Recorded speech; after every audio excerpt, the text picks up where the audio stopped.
ವೀಕ್ಷಕರೇ, ರಕ್ಷಕನೇ ಭಕ್ಷಕನಾದಾಗ ಏನಾಗಬಹುದು? ಒಬ್ಬ ಪೊಲೀಸ್ ಜನರ ಪ್ರಾಣ ಕಾಪಾಡಬೇಕಾದವನೇ ಜನರ ಪಾಲಿಗೆ ಯಮನಾದ ಕಥೆ ಇದು. ಕರ್ನಾಟಕದ ಇತಿಹಾಸದಲ್ಲೇ ಅತ್ಯಂತ ಕ್ರೂರ, ವಿಕೃತ ಸರಣಿ ಹಂತಕನಾಗಿ ಬದಲಾದ ಇವನ ಹೆಸರು ಉಮೇಶ್ ರೆಡ್ಡಿ. ಆದರೆ ಇಡೀ ದೇಶ ಇವನನ್ನು ಗುರುತಿಸಿದ್ದು ಬೀಸ್ಟ್ ಆಫ್ ಬೆಂಗಳೂರು ಅಂತ. 1996ರಿಂದ 2002ರವರೆಗೆ ಕರ್ನಾಟಕ ಮಾತ್ರವಲ್ಲ, ಗುಜರಾತ್ ಮತ್ತು ಮಹಾರಾಷ್ಟ್ರದ ಬೀದಿಗಳಲ್ಲಿ ಭೇದ ಸಾಮ್ರಾಜ್ಯವನ್ನೇ ಸೃಷ್ಟಿಸಿದ್ದ ಈ ಸೈಕೋ ಕಿಲ್ಲರ್ ಕನಿಷ್ಠ 18 ಮಹಿಳೆಯರನ್ನು ಅತ್ಯಾಚಾರ ಮಾಡಿ ಬರ್ಬರವಾಗಿ ಕೊಲೆ ಮಾಡಿದ್ದಾಗಿ ಸ್ವತಃ ಒಪ್ಪಿಕೊಂಡಿದ್ದಾನೆ. ಆದರೆ ಇವನ ಕರಾಳ ಕೃತ್ಯಗಳು ಎಷ್ಟೊಂದು ಘೋರವಾಗಿದ್ದವೆಂದರೆ ಅಂದಿನ ಮಾಧ್ಯಮಗಳು ಸಹ ಈ ಕಥೆಯನ್ನು ಪೂರ್ತಿಯಾಗಿ ಹೇಳಲು ಹಿಂಜರಿದವು.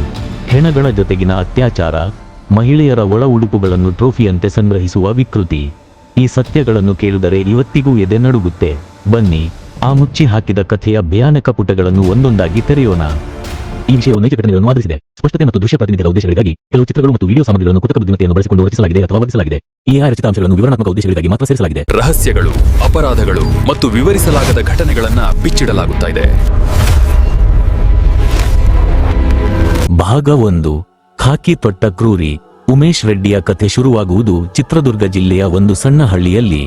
1969ರಲ್ಲಿ ಹುಟ್ಟಿದ ಈತ ನೋಡೋಕೆ ನನ್ನ ಹಾಗೆ ಒಬ್ಬ ಸಾಮಾನ್ಯ ಯುವಕನಂತಿದ್ದ. ದೇಶ ಸೇವೆ ಮಾಡಬೇಕೆಂಬ ಆಸೆ ಇತ್ತೋ ಏನೋ, ಮೊದಲು ಪ್ಯಾರಾಮಿಲಿಟರಿ ಪಡೆಯಾದ CRPFಗೆ ಸೇರುತ್ತಾನೆ. ಅವನಿಗೆ ಜಮ್ಮು ಮತ್ತು ಕಾಶ್ಮೀರದಲ್ಲಿ ಪೋಸ್ಟಿಂಗ್ ಆಗುತ್ತೆ. ಆದರೆ ಅವನೊಳಗಿದ್ದ ಮೃಗ ಮೊದಲ ಬಾರಿಗೆ ಹೊರಬಂದಿದ್ದು ಅಲ್ಲಿಯೇ. ತಾನು ಯಾರ ಮನೆಗೆ ರಕ್ಷಣೆ ಕೊಡಬೇಕಿತ್ತೋ ಅದೇ ಕಮಾಂಡೆಂಟ್ ಅಧಿಕಾರಿಯ ಮಗಳ ಮೇಲೆ ಅತ್ಯಾಚಾರಕ್ಕೆ ಯತ್ನಿಸುತ್ತಾನೆ. ಈ ಕೇಸ್ನಿಂದಾಗಿ ಅಲ್ಲಿಂದ ಓಡಿಬಂದು ಮತ್ತೆ ತನ್ನ ಊರು ಚಿತ್ರದುರ್ಗಕ್ಕೆ ವಾಪಸ್ಸಾಗುತ್ತಾನೆ. ಇಲ್ಲಿರೋ ಅಚ್ಚರಿಯ ವಿಷಯ ಅಂದ್ರೆ CRPFನಿಂದ ಓಡಿ ಬಂದ ಅಪರಾಧ ಹಿನ್ನೆಲೆ ಇದ್ದ ಒಬ್ಬ ವ್ಯಕ್ತಿ 1996ರಲ್ಲಿ ಕರ್ನಾಟಕದ ಜಿಲ್ಲಾ ಸಶಸ್ತ್ರ ಮೀಸಲು ಪಡೆಗೆ ಪೊಲೀಸ್ ಕಾನ್ಸ್ಟೇಬಲ್ ಆಗಿ ಸುಲಭವಾಗಿ ಸೇರಿಕೊಳ್ಳುತ್ತಾನೆ. ಯೋಚನೆ ಮಾಡಿ, ಅಂದಿನ ಪೊಲೀಸ್ ಇಲಾಖೆಯ ಹಿನ್ನೆಲೆ ಪರಿಶೀಲನೆ ಎಷ್ಟು ದುರ್ಬಲವಾಗಿತ್ತು. ಆ ಲೋಪವೇ ಅವನಿಗೆ ವರದಾನವಾಯಿತು. ಕಾನೂನನ್ನು ಕಾಪಾಡಬೇಕಾದ ಖಾಕಿ ಬಟ್ಟೆ ಅವನ ವಿಕೃತ ಆಸೆಗಳನ್ನು ಪೂರೈಸಿಕೊಳ್ಳಲು ಒಂದು ಗುರಾಣಿಯಾಯಿತು. ಜನರನ್ನು ರಕ್ಷಿಸಬೇಕಿದ್ದವನು ಅವರನ್ನೇ ಭಕ್ಷಿಸಲು ಸಿದ್ಧನಾದ. ಪೊಲೀಸ್ ತರಬೇತಿ ಮತ್ತು ವ್ಯವಸ್ಥೆಯ ಬಗ್ಗೆ ಅವನಿಗಿದ್ದ ಜ್ಞಾನವೇ ಮುಂದೆ ಅವನನ್ನು ಹಿಡಿಯಲು ಪೊಲೀಸರೇ ಹರಸಾಹಸ ಪಡುವಂತೆ ಮಾಡುತ್ತದೆ. ಭಾಗ 2. ಅಪರಾಧದ ರಕ್ತಸಿಕ್ತ ಹಾದಿ. ಪೊಲೀಸ್ ಇಲಾಖೆಯಲ್ಲಿದ್ದಾಗಲೇ ಅವನ ಕ್ರೌರ್ಯದ ಅಸಲಿ ಆಟ ಶುರುವಾಯಿತು. ನವೆಂಬರ್ 1996 ಚಿತ್ರದುರ್ಗದಲ್ಲಿ ಶಾಲೆಯಿಂದ ಮನೆಗೆ ಹೋಗುತ್ತಿದ್ದ ಒಬ್ಬ ಹುಡುಗಿಯ ಮೇಲೆ ಅತ್ಯಾಚಾರಕ್ಕೆ ಪ್ರಯತ್ನಿಸುತ್ತಾನೆ. ಆದರೆ ಆ ಹುಡುಗಿ ಧೈರ್ಯ ಮಾಡಿ ಕಲ್ಲಿನಿಂದ ಹೊಡೆದು ಅವನಿಂದ ತಪ್ಪಿಸಿಕೊಳ್ಳುತ್ತಾಳೆ. ಆದರೆ ಅದೇ ವರ್ಷ ಡಿಸೆಂಬರ್ 6ರಂದು ರೂಪಾ ಎಂಬ 16 ವರ್ಷದ ಹುಡುಗಿ ಅಷ್ಟು ಅದೃಷ್ಟಶಾಲಿಯಾಗಿರಲಿಲ್ಲ. ಅವಳನ್ನು ಅತ್ಯಾಚಾರ ಮಾಡಿ ಬರ್ಬರವಾಗಿ ಕೊಲೆಗೈಯುತ್ತಾನೆ. ಈ ಪ್ರಕರಣದ ನಂತರ ಅವನನ್ನು ಪೊಲೀಸ್ ಕೆಲಸದಿಂದ ವಜಾಗೊಳಿಸಲಾಗುತ್ತದೆ. ಜೈಲಿನಿಂದ ಹೊರಬಂದ ಮೇಲೆ ಉಮೇಶ್ ರೆಡ್ಡಿ ಇನ್ನಷ್ಟು ಅಪಾಯಕಾರಿಯಾಗಿದ್ದ. ಅವನ ಅಪರಾಧ ಮಾಡುವ ಶೈಲಿ ತುಂಬಾನೇ ಪಕ್ಕಾ ಆಗಿತ್ತು. ಹೆಚ್ಚಾಗಿ ಮಧ್ಯಾಹ್ನ 11ರಿಂದ 3 ಗಂಟೆಯ ಸಮಯ, ಅಂದರೆ ಗಂಡಸರು ಮನೆಯಲ್ಲಿಲ್ಲದ ಸಮಯವನ್ನು ನೋಡಿಕೊಳ್ಳುತ್ತಿದ್ದ. ಕುಡಿಯೋಕೆ ನೀರು ಕೇಳುವ ನೆಪದಲ್ಲಿ ಅಥವಾ ವಿಳಾಸ ಕೇಳುವ ನೆಪದಲ್ಲಿ ಮನೆ ಒಳಗೆ ನುಗ್ಗುತ್ತಿದ್ದ.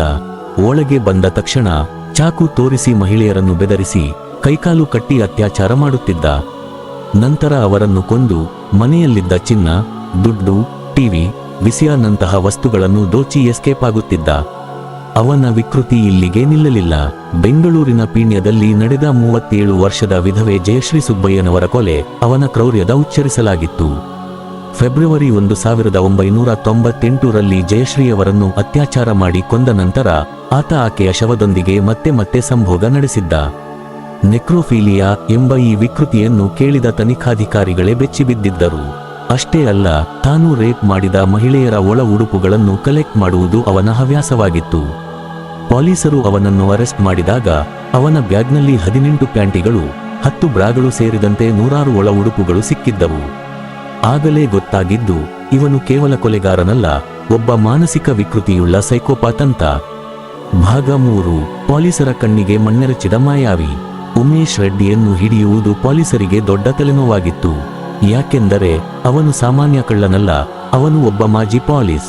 ತನಿಖೆ ಹೇಗೆ ನಡೆಯುತ್ತೆ, ಪೊಲೀಸರು ಹೇಗೆ ಯೋಚಿಸುತ್ತಾರೆ, ಸಾಕ್ಷ್ಯಗಳನ್ನು ಹೇಗೆ ನಾಶಪಡಿಸಬೇಕು ಅನ್ನೋದೆಲ್ಲ ಅವನಿಗೆ ಚೆನ್ನಾಗಿ ಗೊತ್ತಿತ್ತು. ಇದೇ ಕಾರಣಕ್ಕೆ ಅವನು ಕನಿಷ್ಠ 5 ಬಾರಿ ಪೊಲೀಸರ ಕೈಯಿಂದ ತಪ್ಪಿಸಿಕೊಂಡಿದ್ದ. ಒಮ್ಮೆ ಅವನನ್ನು ಕೋರ್ಟ್ಗೆ ಕರೆದೊಯ್ಯುತ್ತಿದ್ದಾಗ ಪೊಲೀಸ್ ಕಾನ್ಸ್ಟೇಬಲ್ನ ಶೂ ಮೇಲೆ ಮಲ ವಿಸರ್ಜನೆ ಮಾಡಿ ಆ ಗೊಂದಲದಲ್ಲಿ ಪರಾರಿಯಾಗಿದ್ದ. ಇನ್ನೊಮ್ಮೆ ಬಳ್ಳಾರಿಯಿಂದ ಬೆಂಗಳೂರಿಗೆ ಬಸ್ನಲ್ಲಿ ಕರೆತರುವಾಗ ಯೂರಿನ್ ಪಾಸ್ ಮಾಡುವ ನೆಪದಲ್ಲಿ ಇಳಿದು ಕತ್ತಲಲ್ಲಿ ಭತ್ತದ ಗದ್ದೆಗಳ ಮೂಲಕ ಓಡಿ ತಪ್ಪಿಸಿಕೊಂಡಿದ್ದ. ಪ್ರತಿ ಬಾರಿ ತಪ್ಪಿಸಿಕೊಂಡಾಗಲೂ ಅವನ ಅಪರಾಧಗಳ ಪಟ್ಟಿ ಮಾತ್ರ ಬೆಳೆಯುತ್ತಲೇ ಹೋಯಿತು. ಹುಬ್ಬಳ್ಳಿ, ಧಾರವಾಡ, ದಾವಣಗೆರೆ, ಪುಣೆ ಹೀಗೆ ಹಲವು ನಗರಗಳಲ್ಲಿ ಮತ್ತೆ ಮತ್ತೆ ಮಹಿಳೆಯರ ಮೇಲೆ ಅತ್ಯಾಚಾರ ಮತ್ತು ಕೊಲೆಗಳನ್ನು ಮಾಡುತ್ತಿದ್ದ. ಅವನ ಹೆಸರು ಕೇಳಿದರೆ ಸಾಕು ಮಹಿಳೆಯರು ಮನೆಯ ಬಾಗಿಲು ಹಾಕಿಕೊಳ್ಳಲು ಹೆದರುತ್ತಿದ್ದರು. ಒಂದು ಹಂತದಲ್ಲಿ ಕರ್ನಾಟಕ ಪೊಲೀಸ್ ಇಲಾಖೆಗೆ ಇದು ಮರ್ಯಾದೆಯ ಪ್ರಶ್ನೆಯಾಗಿತ್ತು. ವೀಕ್ಷಕರೇ, ಇದೇ ರೀತಿಯ ಮತ್ತೊಬ್ಬ ಕ್ರೂರ ಸರಣಿ ಹಂತಕ ಜಾಕ್ ದಿ ರಿಪ್ಪರ್ ನ ಬೆಚ್ಚಿ ಬೀಳಿಸುವ ಕಥೆಯ ಬಗ್ಗೆ ನಾನು ಈಗಾಗಲೇ ಒಂದು ಸಂಪೂರ್ಣ ವಿಡಿಯೋ ಮಾಡಿದ್ದೇನೆ. ಅಮಾಯಕ ಮಹಿಳೆಯರ ದೇಹವನ್ನು ಸೀಳಿ ಅವರಿಗೆ ನರಕಯಾತನೆ ನೀಡಿ ಕೊಂದರೂ ಆತನನ್ನು ಬಂಧಿಸಲು ಪೊಲೀಸರಿಂದ ಎಂದಿಗೂ ಸಾಧ್ಯವಾಗಲೇ ಇಲ್ಲ. ಆ ರೋಚಕ ಕಹಿಸತ್ಯವೇನು ಗೊತ್ತಾ? ಆ ಅತ್ಯಂತ ರೋಚಕ ವಿಡಿಯೋದ ಲಿಂಕ್ ಅನ್ನು ನಾನು ಮೇಲಿನ ಆಯ್ ಬಟನ್ನಲ್ಲಿ ಕೊಟ್ಟಿದ್ದೇನೆ. ಅಲ್ಲಿ ಕ್ಲಿಕ್ ಮಾಡಿ ನೀವು ನೋಡಬಹುದು, ಅಥವಾ ಕೆಳಗಿನ ಡಿಸ್ಕ್ರಿಪ್ಷನ್ನಲ್ಲೂ ಲಿಂಕ್ ಇದೆ. ಖಂಡಿತ ಒಮ್ಮೆ ನೋಡಿ. ನೀವು ಈಗ ನೋಡುತ್ತಿರುವ ಈ ವಿಡಿಯೋ ನಿಮಗೆ ಉಪಯುಕ್ತವೆನಿಸುತ್ತಿದ್ದರೆ ದಯವಿಟ್ಟು ಈಗಲೇ ಒಂದು ಲೈಕ್ ಮಾಡಿ. ಮುಂದಿನ ದಿನಗಳಲ್ಲಿ ಇಂತಹ ಮತ್ತಷ್ಟು ರೋಚಕ ಮಾಹಿತಿಗಳಿಗಾಗಿ ನಮ್ಮ ಚಾನೆಲ್ ಅನ್ನು ಸಬ್ಸ್ಕ್ರೈಬ್ ಮಾಡಲು ಮರೆಯದಿರಿ. ಹಾಗೆಯೇ ನಿಮ್ಮ ಸ್ನೇಹಿತರು ಮತ್ತು ಕುಟುಂಬದವರಿಗೂ ಈ ವಿಡಿಯೋವನ್ನು ಶೇರ್ ಮಾಡಿ, ಅವರಿಗೂ ಈ ವಿಚಾರ ತಿಳಿಯಲಿ. ಬನ್ನಿ ಈಗ ನಮ್ಮ ಕಥೆಯನ್ನು ಮುಂದುವರಿಸೋಣ. ಭಾಗ 4: ಅಂತ್ಯ ಮತ್ತು ನ್ಯಾಯದ ತೀರ್ಪು. ಎಷ್ಟೇ ಬುದ್ಧಿವಂತನಾದರೂ ಅಪರಾಧಿ ಒಂದಲ್ಲ ಒಂದು ದಿನ ಸುಳಿವು ಬಿಟ್ಟು ಹೋಗಲೇಬೇಕು. 2002ರಲ್ಲಿ ಬೆಂಗಳೂರಿನ ಯಶವಂತಪುರದಲ್ಲಿರುವ ಒಂದು ಸಲೂನ್ನಲ್ಲಿ ಶೇವ್ ಮಾಡಿಸಿಕೊಳ್ಳುತ್ತಿದ್ದ ಉಮೇಶ್ ರೆಡ್ಡಿಯನ್ನು ಒಬ್ಬ ಆಟೋ ಚಾಲಕ ಗುರುತಿಸುತ್ತಾನೆ. ಪೇಪರ್ನಲ್ಲಿ ಅವನ ಫೋಟೋ ನೋಡಿದ್ದ ಆ ಚಾಲಕ ತಕ್ಷಣ ಪೊಲೀಸರಿಗೆ ಮಾಹಿತಿ ನೀಡುತ್ತಾನೆ. ಪೀಣ್ಯ ಪೊಲೀಸರು ಸ್ಥಳಕ್ಕೆ ಧಾವಿಸಿ ಕೊನೆಗೂ ಬೀಸ್ಟ್ ಆಫ್ ಬೆಂಗಳೂರು ನನ್ನು ಬಂಧಿಸುವಲ್ಲಿ ಯಶಸ್ವಿಯಾಗುತ್ತಾರೆ. ಬಂಧನದ ಸಮಯದಲ್ಲಿಯೂ ಆತ ಮಹಿಳೆಯರ ಒಳ ಉಡುಪು ಧರಿಸಿದ್ದ ಅನ್ನುವುದು ಅವನ ವಿಕೃತಿಯ ಮಟ್ಟವನ್ನು ತೋರಿಸುತ್ತದೆ. ಬಂಧನದ ನಂತರ ವಿಚಾರಣೆ ಶುರುವಾಯಿತು. ತಾನು 18 ಕೊಲೆ ಮತ್ತು ಅಸಂಖ್ಯಾತ ಅತ್ಯಾಚಾರಗಳನ್ನು ಮಾಡಿದ್ದಾಗಿ ಒಪ್ಪಿಕೊಂಡ. ಆದರೆ ಸರಿಯಾದ ಸಾಕ್ಷ್ಯಾಧಾರಗಳ ಕೊರತೆಯಿಂದ ಕೇವಲ 9 ಪ್ರಕರಣಗಳಲ್ಲಿ ಮಾತ್ರ ಅವನಿಗೆ ಶಿಕ್ಷೆಯಾಯಿತು. ಇದರಲ್ಲಿ ಮುಖ್ಯವಾದದ್ದು ಪೀಣ್ಯದ ಜಯಶ್ರೀ ಕೊಲೆ ಪ್ರಕರಣ. ಈ ಪ್ರಕರಣದಲ್ಲಿ ಜಯಶ್ರೀಯವರ 8 ವರ್ಷದ ಮಗನೇ ಪ್ರತ್ಯಕ್ಷ ಸಾಕ್ಷಿಯಾಗಿದ್ದ. 2006ರಲ್ಲಿ ಬೆಂಗಳೂರಿನ ಫಾಸ್ಟ್ ಟ್ರ್ಯಾಕ್ ಕೋರ್ಟ್ ಈ ಕೇಸನ್ನು ಅಪರೂಪದಲ್ಲೇ ಅಪರೂಪದ ಪ್ರಕರಣ ಎಂದು ಪರಿಗಣಿಸಿ ಉಮೇಶ್ ರೆಡ್ಡಿಗೆ ಗಲ್ಲು ಶಿಕ್ಷೆ ವಿಧಿಸಿತು. ಈ ತೀರ್ಪನ್ನು 2009ರಲ್ಲಿ ಕರ್ನಾಟಕ ಹೈಕೋರ್ಟ್ ಮತ್ತು 2011ರಲ್ಲಿ ಸುಪ್ರೀಂ ಕೋರ್ಟ್ ಕೂಡ ಎತ್ತಿ ಹಿಡಿದವು. ನ್ಯಾಯಾಧೀಶರೊಬ್ಬರು ಅವನನ್ನು ಮನುಷ್ಯನ ರೂಪದಲ್ಲಿರುವ ದೆವ್ವ ಎಂದೇ ಕರೆದಿದ್ದರು. ಭಾಗ 5: ಮುಚ್ಚಿ ಹಾಕಿದ ಸತ್ಯಗಳು ಮತ್ತು ಅನಿರೀಕ್ಷಿತ ತಿರುವು. ಹಾಗಾದರೆ ಈ ಕಥೆಯನ್ನು ಮಾಧ್ಯಮಗಳು ಯಾಕೆ ಪೂರ್ತಿಯಾಗಿ ಹೇಳಲಿಲ್ಲ?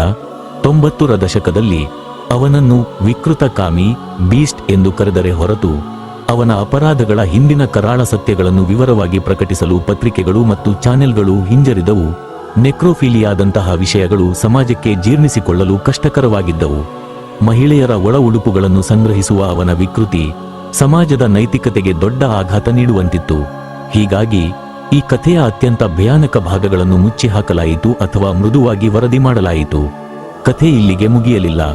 ಎಲ್ಲರೂ ಉಮೇಶ್ ರೆಡ್ಡಿಯನ್ನು ಗಲ್ಲಿಗೇರಿಸುತ್ತಾರೆ ಎಂದು ಕಾಯುತ್ತಿರುವಾಗಲೇ ಕಥೆಯಲ್ಲಿ ಒಂದು ದೊಡ್ಡ ಟ್ವಿಸ್ಟ್ ಕಾದಿತ್ತು. ಗಲ್ಲು ಶಿಕ್ಷೆಯಾಗಿ ಸುಮಾರು 10 ವರ್ಷಗಳ ಕಾಲ ಏಕಾಂತ ಬಂಧನದಲ್ಲಿದ್ದ ಕಾರಣವನ್ನು ಮುಂದಿಟ್ಟು ಅವನು ಮತ್ತೆ ಸುಪ್ರೀಂ ಕೋರ್ಟ್ಗೆ ಅರ್ಜಿ ಸಲ್ಲಿಸುತ್ತಾನೆ. 2022ರ ನವೆಂಬರ್ನಲ್ಲಿ ಸುಪ್ರೀಂ ಕೋರ್ಟ್ ಅವನ ಗಲ್ಲು ಶಿಕ್ಷೆಯನ್ನು 30 ವರ್ಷಗಳ ಕಠಿಣ ಜೀವಾವಧಿ ಶಿಕ್ಷೆಗೆ ಇಳಿಕೆ ಮಾಡುತ್ತದೆ. ಇದರರ್ಥ ಆ ಸರಣಿ ಅತ್ಯಾಚಾರಿ, ಹಂತಕ, ವಿಕೃತ ಕಾಮಿ ಉಮೇಶ್ ರೆಡ್ಡಿ ಮುಂದೊಂದು ದಿನ ಜೈಲಿನಿಂದ ಹೊರಬರುವ ಸಾಧ್ಯತೆ ಇದೆ. ಸದ್ಯ ಆತ ಬೆಂಗಳೂರಿನ ಪರಪ್ಪನ ಅಗ್ರಹಾರ ಜೈಲಿನಲ್ಲಿದ್ದಾನೆ. ಉಮೇಶ್ ರೆಡ್ಡಿಯ ಕಥೆ ಕೇವಲ ಒಬ್ಬ ಅಪರಾಧಿಯ ಕಥೆಯಲ್ಲ, ಇದು ನಮ್ಮ ವ್ಯವಸ್ಥೆಯಲ್ಲಿದ್ದ ಲೋಪದೋಷಗಳ ಕಥೆ. ಅಪರಾಧ ಹಿನ್ನೆಲೆಯಿದ್ದವನು ಪೊಲೀಸ್ ಇಲಾಖೆಗೆ ಸೇರಿದ್ದು ಹೇಗೆ? ಹಲವು ಬಾರಿ ಜೈಲಿನಿಂದ ತಪ್ಪಿಸಿಕೊಂಡಿದ್ದು ಹೇಗೆ? ಈ ಪ್ರಶ್ನೆಗಳು ಇಂದಿಗೂ ಉತ್ತರವನ್ನು ಹುಡುಕುತ್ತಿವೆ. ಕಾನೂನಿನ ಪ್ರಕಾರ ಅವನ ಶಿಕ್ಷೆ ಕಡಿಮೆಯಾಗಿರಬಹುದು, ಆದರೆ ಅವನು ಬಲಿ ಪಡೆದ ಅಮಾಯಕ ಹೆಣ್ಣುಮಕ್ಕಳ ಕುಟುಂಬಗಳಿಗೆ ನ್ಯಾಯ ಸಿಕ್ಕಿದೆಯೇ? ಈ ಬೀಸ್ಟ್ ಆಫ್ ಬೆಂಗಳೂರು ಹೊರಬಂದರೆ ಸಮಾಜ ಸುರಕ್ಷಿತವಾಗಿರಲು ಸಾಧ್ಯವೇ? ಈ ಪ್ರಶ್ನೆಗಳಿಗೆ ಉತ್ತರವನ್ನು ನಿಮ್ಮ ವಿವೇಚನೆಗೆ ಬಿಡುತ್ತಿದ್ದೇವೆ. ಈ ಭಯಾನಕ ಕಥೆಯ ಬಗ್ಗೆ ನಿಮ್ಮ ಅಭಿಪ್ರಾಯವೇನು? ಉಮೇಶ್ ರೆಡ್ಡಿಯ ಗಲ್ಲು ಶಿಕ್ಷೆಯನ್ನು ಜೀವಾವಧಿಗೆ ಇಳಿಸಿದ್ದು ಸರಿಯೇ? ನಿಮ್ಮ ಅನಿಸಿಕೆಗಳನ್ನು ಕಮೆಂಟ್ ಬಾಕ್ಸ್ನಲ್ಲಿ ಖಂಡಿತ ತಿಳಿಸಿ. ಇಂತಹ ಮತ್ತಷ್ಟು ಮರೆತು ಹೋದ ಅಪರಾಧ ಕಥೆಗಳಿಗಾಗಿ ನಮ್ಮ ಚಾನೆಲ್ಗೆ ಸಬ್ಸ್ಕ್ರೈಬ್ ಮಾಡಲು ಮರೆಯಬೇಡಿ. ಮುಂದಿನ ವಿಡಿಯೋದಲ್ಲಿ ಮತ್ತೊಂದು ರೋಚಕ ಕಥೆಯೊಂದಿಗೆ ನಿಮ್ಮ ಮುಂದೆ ಬರುತ್ತೇವೆ.